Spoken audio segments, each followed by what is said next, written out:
Isaías 64, a partir do primeiro verso, diz assim: Ah, se fendesses os céus e descesses, se os montes tremessem na tua presença, como quando o fogo acende os gravetos, como quando faz ferver a água, para fazeres notório o teu nome aos teus adversários, e para que as nações tremam diante de ti. Quando fizestes coisas terríveis, que nós nem esperávamos, desceste, e os montes tremeram diante de ti. Porque desde a antiguidade não se ouviu, nem com os ouvidos se percebeu, nem com os olhos se viu Deus além de ti, que trabalha para aquele que nele espera. Tu sais ao encontro daquele que com alegria pratica a justiça, daqueles que se lembram de ti nos teus caminhos. Eis que te iraste, porque pecamos. Por muito tempo temos pecado. Como então seremos salvos? Todos nós somos como um imundo, e todas as nossas justiças são como trapo de imundícia. Todos nós murchamos como a folha, e as nossas iniquidades nos arrastam como um vento. Não há ninguém que invoque o teu nome, que se disponha a apegar-se a ti, porque escondes de nós o teu rosto, e nos consomes por causa das tuas iniquidades. Mas agora, Senhor, Tu és o nosso Pai, nós somos o barro e Tu és o nosso oleiro, e todos nós somos obra das Tuas mãos. Não te enfureças tanto, ó Senhor, nem te lembres para sempre da nossa iniquidade. Olha para nós, por favor, pois todos nós somos o Teu povo. As Tuas santas cidades estão desertas. Sião virou um deserto, Jerusalém está arrasada. O nosso templo santo e glorioso, em que nossos pais te louvaram, foi queimado. Todas as nossas coisas preciosas se tornaram em ruínas. Diante de tais calamidades, como podes te conter, ó Senhor? Ficaria calado e nos afligirias ainda mais. Vamos orar. Ó Pai Santo, quão perfeito é o Senhor, e quão maravilhosa é a Tua palavra revelada para o Senhor para que te conhecêssemos.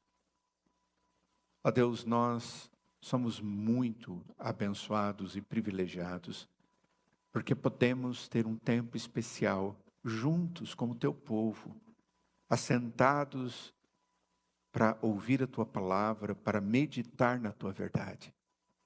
Ó Deus, continue a nos dar essa grande bênção e dar a nós alegria quando fazemos isso.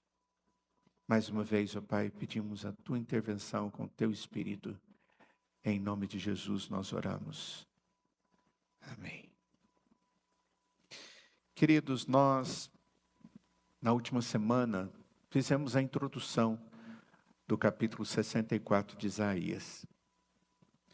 E, como lhes disse, são muitos os ensinamentos e as verdades, mas o que mais me chama a atenção aqui nesse texto é a forma com que o profeta, movido pelo Senhor, ele faz com que o povo de Deus reconheça a profundidade da sua realidade, do seu pecado, mas também ele leva as pessoas a aprenderem que Deus é a única esperança. E mesmo sendo única, é perfeita e suficiente. Mesmo eu não tendo outras coisas que possam intervir a meu favor, a intenção soberana, a misericórdia de Deus, o seu amor, a sua fidelidade quanto à presença e o cuidado dele para conosco como filhos, é algo que supera qualquer situação. Isaías 64, ele nos ensina que a verdadeira restauração ou tratamento da nossa vida, que todos os dias precisa ser tratada, melhorada, santificada, ela não começa quando as coisas ou as circunstâncias mudam. Apesar de ser essa tendência nossa, de buscar sempre está melhor, mas a nível de circunstâncias, ao redor do que fazemos, pensamos, sentimos, com quem convivemos. Mas a proposta de Isaías não é essa. E não é só no capítulo 64. Ele mostra que toda a ação de Deus, ela deve nos levar, como povo de Deus, a reconhecer a nossa miséria, mas também voltar-nos para Deus. Não para simplesmente sentirmos, como eu sou pequeno, como sou triste, como sou abalado, como eu sou comprometido com situações que me arrastam, me separam de Deus. Muito pelo contrário.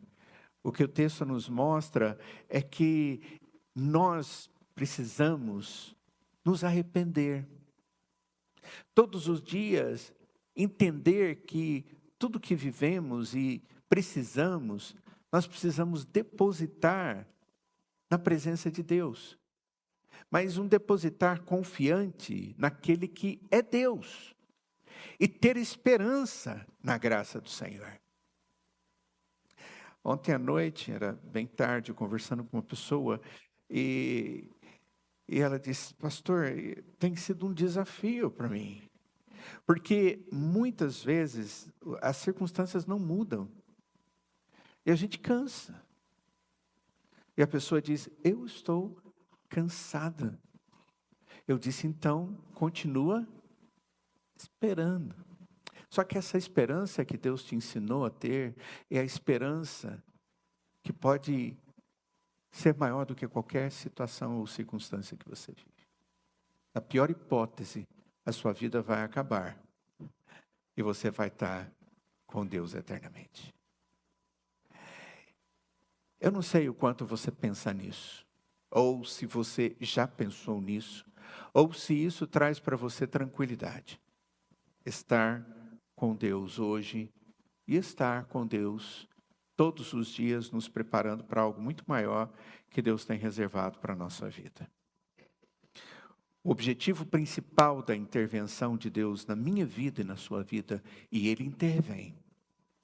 O nosso Deus é soberano, e Isaías diz, se o Senhor rasgasse, fendesse os céus e viesse até nós. Numa oração.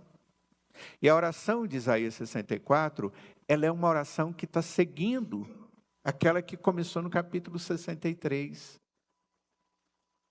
Onde o próprio Isaías, orientado pelo Espírito, diz no verso 15, Senhor, aí do céu, na sua glória, olha para nós. E agora ele chega no 64 e diz assim, Senhor, vem, fende os céus e vem até nós. Dando uma ideia de que Deus é glorioso, independente, não precisa de nada para ser quem Ele é, nem de nós e do nosso louvor.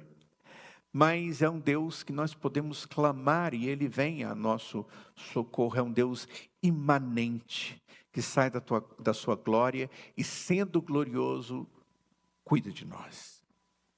E nós chegamos à conclusão, pelo que Isaías diz, que o propósito de Deus ao fazer essas intervenções na nossa história, na nossa vida, ele diz no verso de número 2, é para que o nome de Deus seja notório. Quando Deus age no meio e no coração, no meio da igreja do Senhor Jesus, é para que o nome dele seja reconhecido. Não por nós, porque nós já reconhecemos, mas pelos adversários, aqueles que não creem, aqueles que são incrédulos, aqueles que vivem à margem da verdadeira fé em Cristo Jesus. E o texto diz, e mais do que isso, reconhecendo o Senhor e quem o Senhor é, o nome exaltado daquele que é glorioso, sejam eles que tremam diante do Senhor. É como se Isaías estivesse dizendo assim, quando Deus fende os céus e desce, sai da sua majestade sem deixar de ser majestoso e vem, Ele vem para que as pessoas conheçam a Ele em toda a sua beleza e perfeição, em todas as suas qualidades. E esses atributos maravilhosos de Deus façam as pessoas saberem quem é Ele. Quando Deus age na nossa vida diante das dificuldades, irmãos, Deus tem um propósito de permitir que isso seja para que Ele possa ser reconhecido, querido, temido diante do mundo. Aí você pode dizer, peraí, então Deus me separou para ser exemplo? Exatamente isso. Ele separou você para que você pudesse desfrutar de coisas que o mundo não desfruta. Para que de alguma forma, quando Deus age na sua vida, a glória de Deus seja manifestada. E foi essa a conclusão que nós chegamos no nosso primeiro dia de estudo. Hoje nós vamos terminar olhando um pouquinho mais para esse Deus que nos surpreende. Você já se surpreendeu com Deus? Surpresa é aquilo que a gente não estava esperando e de repente acontece, surpresa! Você fala, ah, que coisa boa! Esses dias eu vi uma irmã que a gente gosta muito e vi a vida dela crescendo, o casamento eu fiz, os filhos já estão grandes. E ela mora nos Estados Unidos e a irmã fez uma surpresa para ela. Apareceu lá na casa dela. O marido sabia, os filhos sabiam, mas ela não sabia. E a hora que ela viu a irmã dela, ela ficou estátua. Ela chama Ludmila. E ela ficou meio que estátua e ela só sabia chorar. Ela não conseguia ir em direção à irmã e elas se abraçaram. E muito interessante, elas pularam de alegria, porque foi uma surpresona. A surpresa, normalmente, a gente tem a expectativa de que ela seja boa. Mas existem surpresas, não são coisas tão boas assim na vida, não. Você é surpreendido por situações que você diz, meu Deus, jamais imaginei que eu pudesse vivenciar o que eu estou vivenciando. Só que eu quero te dizer uma coisa que você vai gostar de ouvir. As surpresas de Deus para nós, segundo a vontade dEle, é sempre boa, perfeita e agradável. Porque é o cumprimento da vontade dEle. Mas em muitas dessas surpresas que Deus permite acontecer na vida da gente, na hora que a gente olha para aquilo, a gente diz, não gostei. Como assim, Deus? Eu estava esperando algo diferente, eu quero só sorrir, eu quero só alegria. Mas não é bem assim que Deus age. Na sua sabedoria, Ele nos mostra sempre de forma a produzir essa sensação de que Ele é surpreendente. Ele é maior. No versículo 3 diz assim, quando fizeste coisas terríveis que nós nem esperávamos, descestes e os montes tremeram diante de ti. O profeta, ele recorda que, na verdade, o que o profeta está fazendo é recordar. Ele está recordando a história da ação de Deus a favor do seu povo. A história da redenção.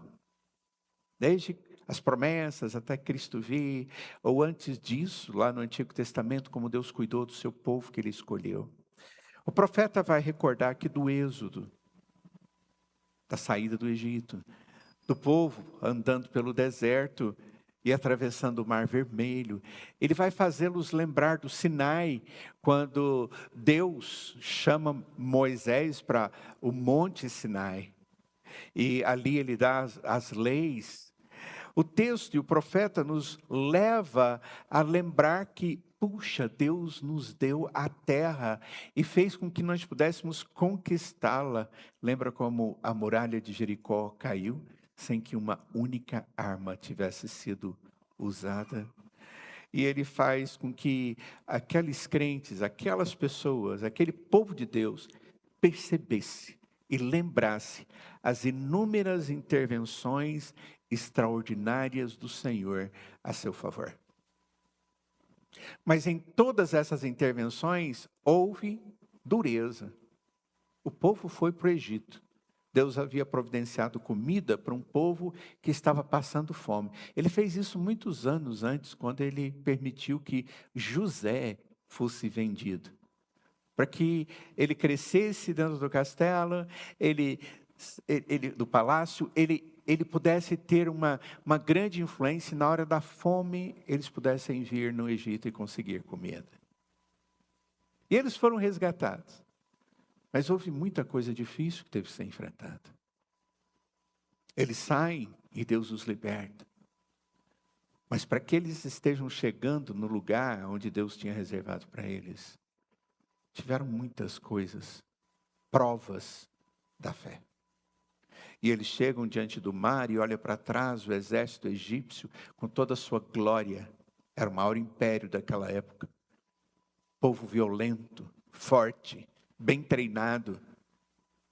Era o povo que naquela época tinham as suas bigas, as suas carroças de grande velocidade para lutar na guerra. Eles tinham armas preparadas no fogo e no metal. Eram coisas grandiosas demais. E aí eles chegam ali e dizem: e agora você nos tirou de lá para a gente morrer aqui, na beira do mar? E Deus abre. E eles passam. E aí eles têm fome, Deus supre com comida. E eles têm sede, Deus supre com água. E eles sentem calor durante o dia por causa do sol, e Deus coloca nuvens. E eles sentem frio à noite, e Deus coloca fogo e luz através do fogo. Isso não foi um dia, 2 dias, foram 40 anos. E em meio a todo esse processo, o que Deus queria é que eles se lembrassem que Deus é surpreendente. Ele sabe o que está fazendo. Só que em muitos momentos da vida, nós vivemos como se Deus não soubesse. E como se a gente fosse o grande provedor de nós mesmos. E nós começamos a nos munir de ferramentas para que, se acontecer isso, aquilo outro, eu seja suficiente. Ao invés de entender se Deus está me dando ferramentas, em algum momento Ele vai me mover. Mas eu espero que Ele faça muito mais, porque as minhas ferramentas, pode acontecer uma coisinha mínima e elas não terem valor diante da situação. Ontem eu vi uma prima minha que enfrentou o câncer e ainda está enfrentando o câncer. Eu não sabia. E quando eu a vi, eu assustei. Eu assustei. Quando eu a vi. As marcas da enfermidade nela. Mas eu fiquei feliz de vê-la naquele lugar.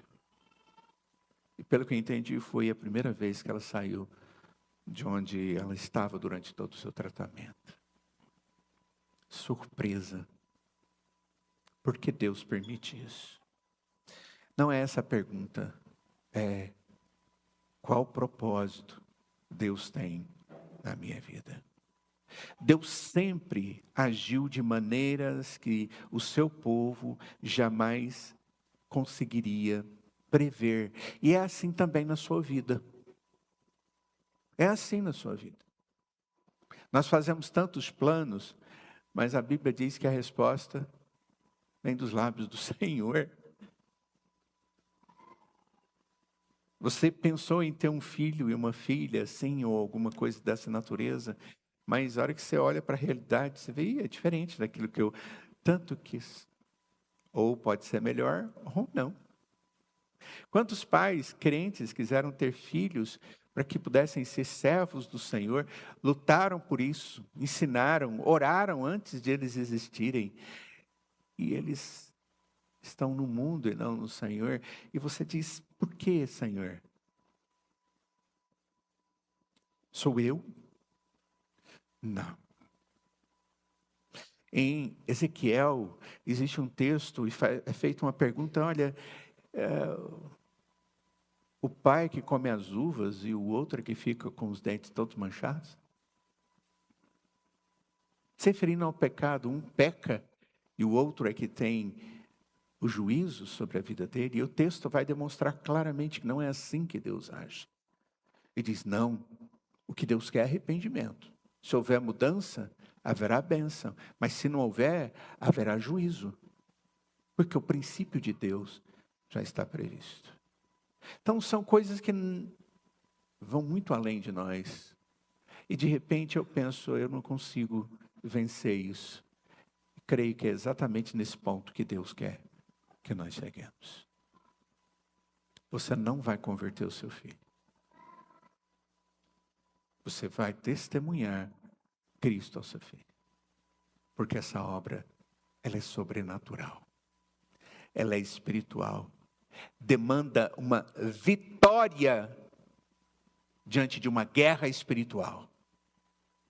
E só Deus pode fazer esse papel. E eu preciso aprender a crer nessa verdade que o Senhor me ensina. Quando Deus nos surpreende, irmãos, é tão bom. Eu preciso entender isso.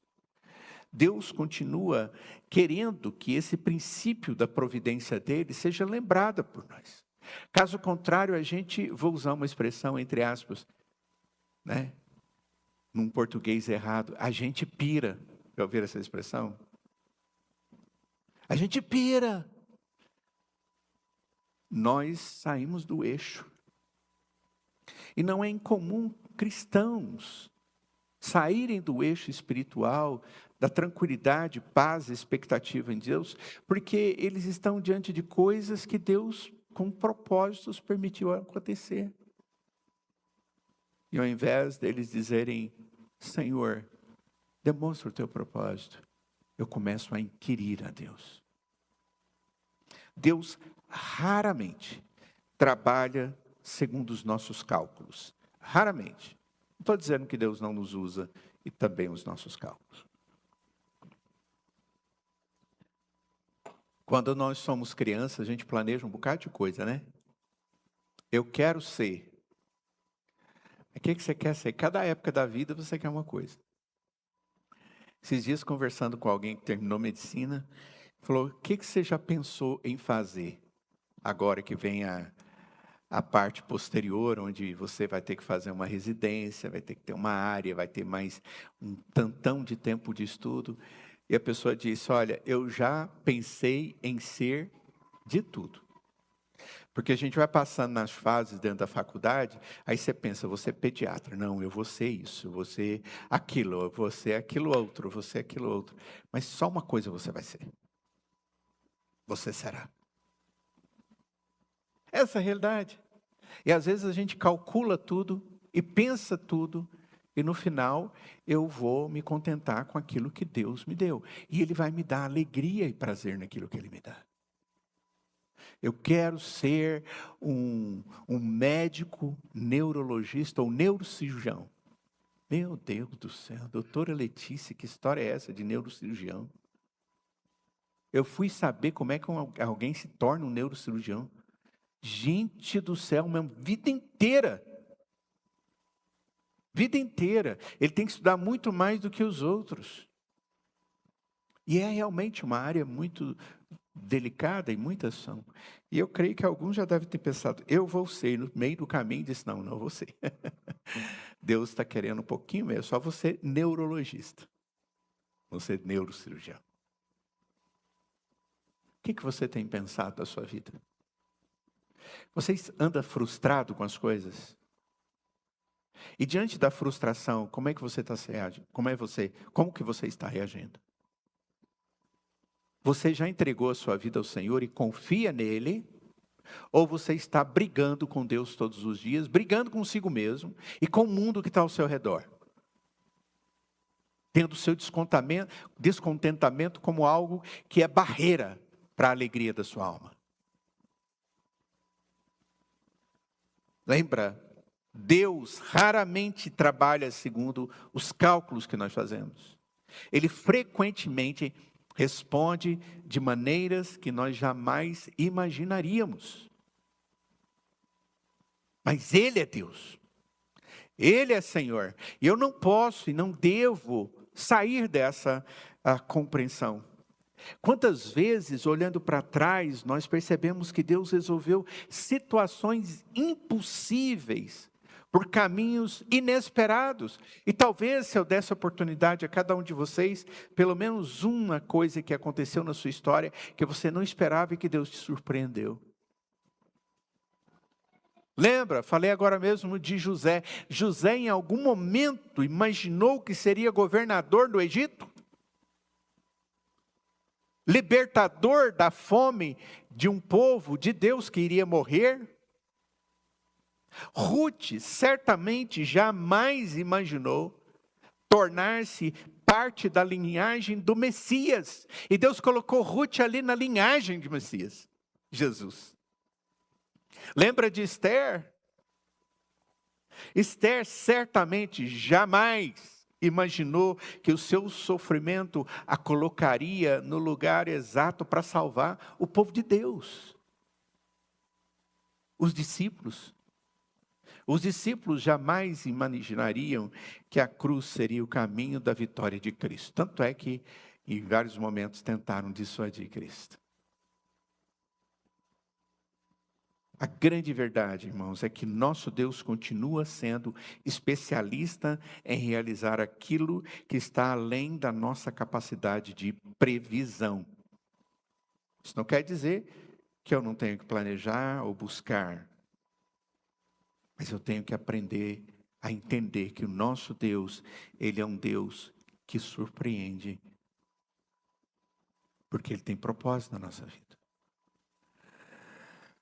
Olha só o versículo de número 4. Diz: porque desde a antiguidade não se ouviu, nem com os ouvidos se percebeu, nem com os olhos se viu, Deus além do Senhor, além de ti, que trabalha para aquele que nele espera. Olha, se a sua Bíblia é assinalada, talvez essa você deveria pôr uma luzinha piscando. Olha o que o texto está dizendo. Deus que trabalha para aquele que nele espera. Deus trabalha para o crente. Deus age a favor, Ele gasta o que Ele tem a nosso favor. Deus trabalha para aquele que nele espera. Deus amado, eu preciso guardar essa informação para que em momento algum eu me sinta sozinho ou abandonado ou sem esperança. Vamos pensar como que é o contexto da fé, de uma maneira geral. As religiões pagãs, em contraste com a religião cristã, as pagãs, elas sempre ensinaram que o homem precisa conquistar o favor da divindade. A gente tem que fazer alguma coisa para que eu encontre o favor de Deus. Eu tenho que fazer isso, eu tenho que fazer aquilo, eu tenho que fazer tantas orações, eu tenho que me abster disso, eu tenho que raspar a cabeça. E ontem eu perguntei para alguém por que raspou a cabeça. É por causa de um pacto. E o pior é que não é um pacto com Deus. Faz a gente rolar no chão de tristeza, vontade de chorar, porque é alguém conhecido. E está longe de Deus, uma religião pagã. Essas religiões, elas fazem aquilo que é contrário ao que Deus ensina. Na Bíblia acontece exatamente o contrário. É Deus quem toma a iniciativa. Não sou eu que vou lá e acordo Deus para Ele cuidar de mim. Olha, Senhor, veja, eu estou andando tantos quilômetros para que o Senhor veja o meu esforço e aí o Senhor ouça o meu pedido. Eu vou fazer isso e o Senhor me dá aquilo. Deus amado, a Escritura diz que a iniciativa não é nossa, porque Deus sabe cada uma das nossas necessidades e que nós não devemos estar ansiosos. Mateus capítulo 6. O nosso Deus, Ele tem iniciativa e Ele age. O nosso Deus é um Deus que é Ele quem salva. O nosso Deus é quem nos sustenta todos os dias. O nosso Deus é quem faz toda a obra perfeita a nosso favor. O verbo trabalha, ou trabalhar aqui, no verso de número 4, comunica um ato contínuo. uma ação contínua. Deus trabalha, e talvez pudéssemos traduzir, sempre. Deus trabalha sempre para aquele que nele espera. Nossa, isso muda tudo. Ou deve mudar tudo. Deve gerar uma mudança na minha oração na presença do Senhor. E é uma realidade que a Bíblia nos ensina o tempo inteiro. Vamos dar uma olhadinha.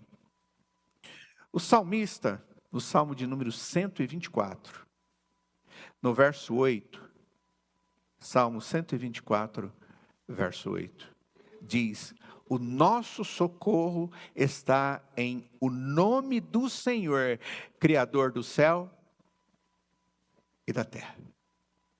Nossa! É Ele que é meu socorro, não sou eu que me autossocorro. O apóstolo Paulo fala algo semelhante em Romanos capítulo 8, verso 28, que é um texto lindíssimo, que diz: sabemos que todas as coisas cooperam para o bem daqueles que amam a Deus, daqueles que são chamados segundo o seu, que nem sempre eu entendo, mas o central eu entendo, Ele me chama para me salvar. Bota na sua cabeça que é assim, enquanto nós esperamos, Deus trabalha. É isso que o texto está dizendo. Enquanto eu confio e espero, eu posso ficar tranquilo que Deus trabalha. Enquanto nós descansamos e dormindo, nós temos um Deus que não dorme, não dormita. É a expressão usada e tradução para o português. É aquele que não dorme, mas Ele governa todos os momentos, até no momento em que eu estou dormindo e descansando, porque eu não tenho força o tempo todo para me sustentar. Enquanto nós não enxergamos saída, nós não enxergamos, Deus já conhece o fim desde o princípio, porque Ele determinou desde o início até o fim. E mais do que o fim, eternamente. Isso tem que fazer diferença no coração da gente. Quando nós pensamos nesse tema de Deus ir curando as feridas do coração, eu creio que muitas dessas feridas é porque nós não percebemos que estamos deixando de lado o testemunho bíblico de que Deus trabalha a favor daqueles que creem nele, que esperam nele.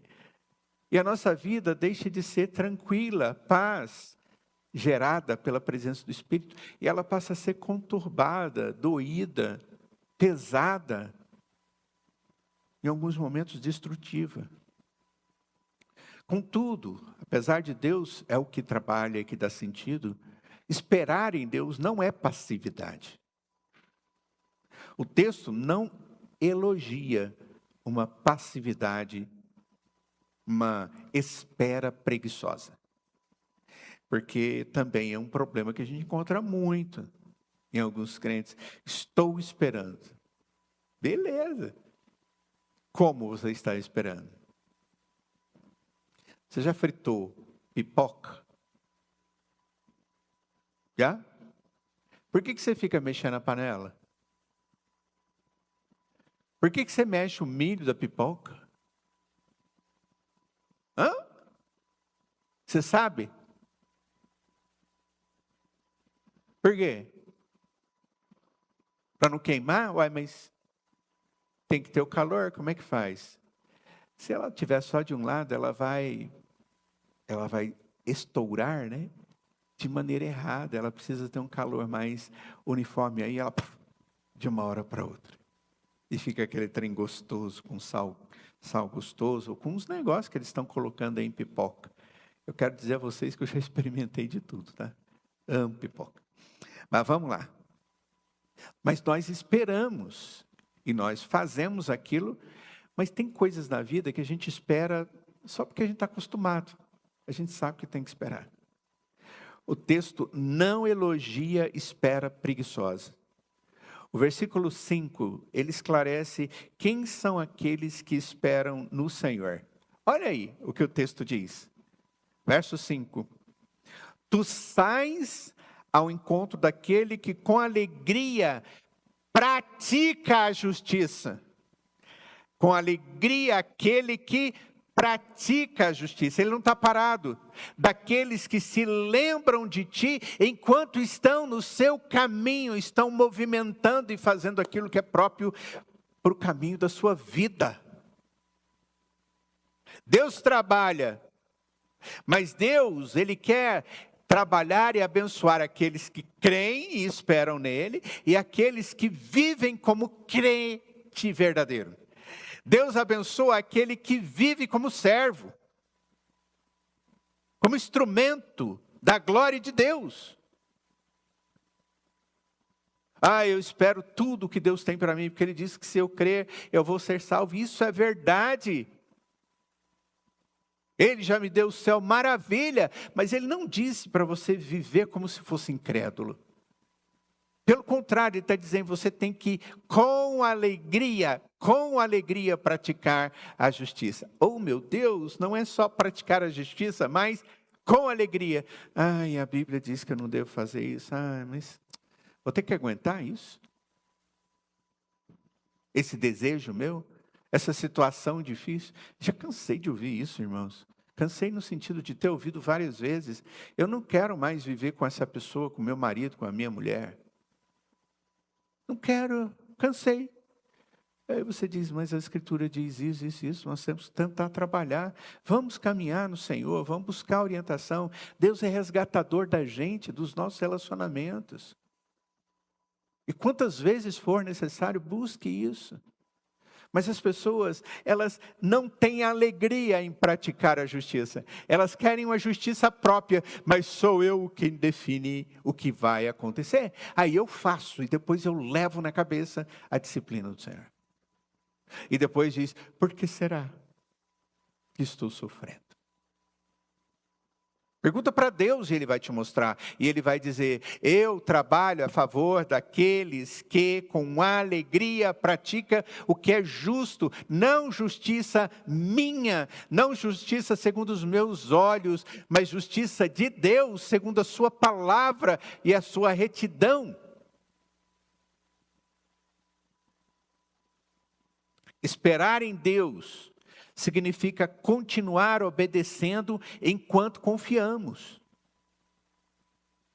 O servo de Deus, quando ele age de maneira justa diante de um mundo injusto, ele faz diferença. Deus é glorificado. Quando todo mundo está fazendo errado e se alegrando, e eu digo, esse lugar não é para mim, essa conversa não é para mim, isso que está sendo exposto aí no filme não é para mim. E essa situação não é. Por quê? Porque para mim tem a ver com o que Deus disse que é para mim. E eu me alegro nisso. Até que ponto essa tem sido a sua realidade? O cristão, ele é um servo que não fica de braço cruzado. Essa expressão ela é literal e ela é metafórica, ela é uma ideia, uma sugestão de estou parado para ver o que vai acontecer. O cristão, ele vai sofrer situações. Onde? Qualquer lugar. Dentro de casa, dentro da igreja. Tem gente que pensa diferente de você, que faz diferente de você, que ama diferente de você, que deseja diferente de você. Mas não importa você ou essa pessoa, importa o que Deus quer. Mas mesmo que seja divergente, eu não fico quieto. Eu pratico a justiça segundo a vontade de Deus. Eu não fico estagnado. Eu fui salvo para a glória de Deus. Eu glorifico a Deus servindo a Ele, servindo o povo de Deus. O verdadeiro cristão não cruza os braços, mas ele continua orando. Ele continua obedecendo, ele continua adorando. E aí você diz, nossa, olha essa pessoa passando por isso aí. Ele está até levantando as mãos para mostrar que é humilde na presença daquele que é glorioso. Você diz, puxa. Sabe por que disso? Porque Deus quer que continuemos fazendo essas coisas? Porque quando eu sei das coisas corretas, eu vou viver na presença de um Deus que jamais abandonam aquele que esperam no Senhor e ativamente vivem como servos do Senhor, praticando a justiça. Que tipo de aplicação prática fica aqui para nós? Primeira coisa, nossas maiores crises, e elas vêm, e talvez você esteja enfrentando uma delas hoje, ou pode acontecer amanhã. Nossas maiores crises devem produzir maior dependência de Deus e não maior autoconfiança. Eu sou maduro espiritualmente, agora eu estou prontinho para enfrentar qualquer batalha. Ai, você não conhece a sua fraqueza. Nossas maiores crises, elas têm que nos levar a depender mais ainda de Deus. Deus normalmente, frequentemente, Ele usa circunstâncias difíceis para nos ensinar aquilo que nunca aprenderíamos nos dias de prosperidade. Jamais. Você já ouviu alguém contar sobre uma experiência de vida que passou durante um tempo difícil e depois lá na frente aquela pessoa diz, olha, mas Deus foi bom.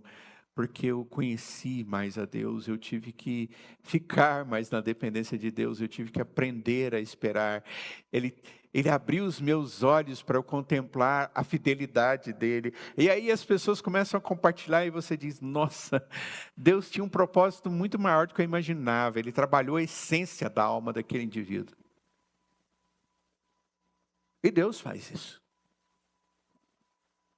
Segundo, nós devemos aprender a desejar mais a presença de Deus do que simplesmente a solução dos nossos problemas. Pai, o que o Senhor quer com isso? Para que eu esteja ainda mais na Tua presença e glorificando o Teu nome.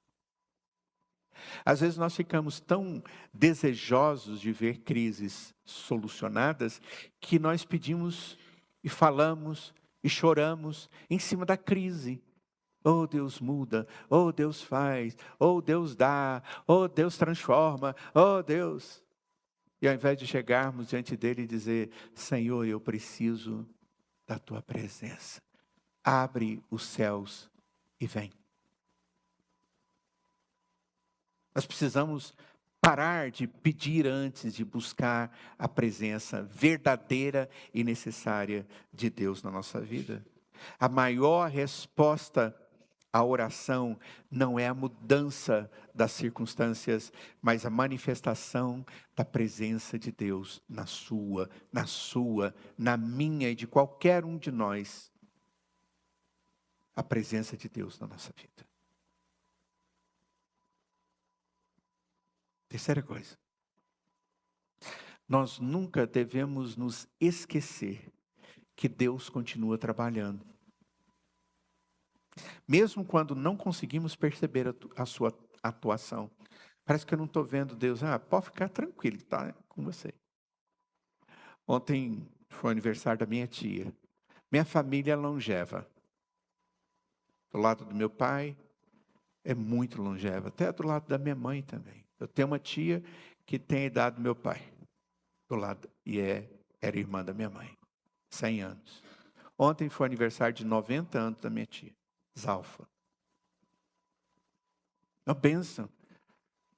E eu trouxe uma mensagem. E a mensagem foi o Salmo 103. Bendize a minha alma ao Senhor. Lembra? Não se esqueça de nenhum dos seus benefícios. E eu trabalhei isso, tia, quantas orações a senhora fez, quanto choro, quanta angústia, quanta dor, quanta alegria, quanta dependência. Porque se não fosse o Senhor, você não chegaria a esse ponto. E em nenhum outro. Nunca devemos nos esquecer que Deus continua trabalhando, mesmo quando eu não estou vendo. O silêncio de Deus nunca significa a ausência de Deus. Ouça o que eu falei.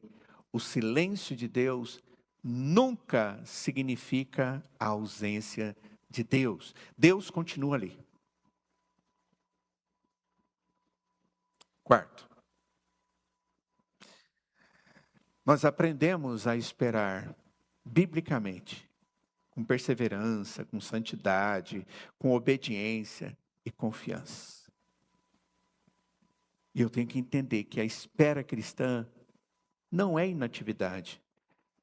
Pelo contrário, é na fé que permanece firme o nosso coração, porque eu conheço e sei quem é o Deus que fez promessas para mim. Eu não sei qual a realidade você vive hoje, mas enquanto você contempla a grandeza de Deus, Isaías também enxerga uma outra realidade. A luz da santidade divina, abrindo e mostrando a verdadeira condição do coração humano. E ele vai caminhar um pouco mais nesse sentido. Assim que o profeta deixa de olhar para o céu e passa a olhar para si mesmo e para seu povo. É o que vai acontecer de agora para frente, do verso 5 até o verso 7. Mas isso é para o próximo pôr do sol. Que Deus traga para nós o entendimento destas coisas que, através de Davi, Deus nos deu a perceber. Para que a nossa vida não fique limitada à percepção dos problemas, mas ela esteja sendo abençoada na medida em que eu espero corretamente no Senhor. Por quê? Porque eu tenho que lembrar que Deus trabalha a meu favor. A favor daqueles que praticam a sua justiça. Vamos orar? Vamos ficar de pé. Ó Deus Santo, Deus amado, nós agradecemos, porque um dia nós tivemos a nossa vida transformada. Quando o Teu Espírito nos regenerou, quando o Teu Espírito abriu a nossa mente para compreendermos a Tua palavra, quando o Teu Espírito trouxe sobre nós o dom da fé, quando o Teu Espírito, ó Pai, foi derramado pelo Teu Filho. Ó Deus, tantas coisas o Senhor tem feito a nosso favor. E nós queremos pedir, Pai, que os nossos olhos estejam sempre sendo abertos para contemplarmos a Sua beleza. Para que possamos bendizer ao Senhor, Pai, por todos os benefícios que o Senhor tem feito na nossa vida. E ainda o fará. Ó Deus, solidifique a nossa fé. Habilita-nos, ó Pai, a viver de maneira a honrar e bendizer ao Senhor. Tira dos nossos lábios a murmuração. Tira das nossas mentes o pensar que nos leva a questionar o Senhor ou a não agradecer por tudo que o Senhor tem feito. Pelo contrário. Ó Deus, nós queremos usar tudo que o Senhor tem como propósito na nossa vida, para que acima de tudo possamos viver para a glória do nome santo do Senhor. Essa é a nossa oração, humilde na Tua presença, Pai. E a fazemos em nome de Jesus. E nós imploramos que o Deus da paz, que tornou a trazer a Jesus o grande pastor das ovelhas, que Ele vos abençoe e vos guarde e faça resplandecer sobre vós. E que Ele faça isso no amor do Pai, na graça demonstrada no Espírito, e no consolo e orientação e bênção de tudo aquilo que esse Deus trino, Pai, Filho e Espírito Santo, executa em nossas vidas para o nosso bem. Em nome de Jesus, amém.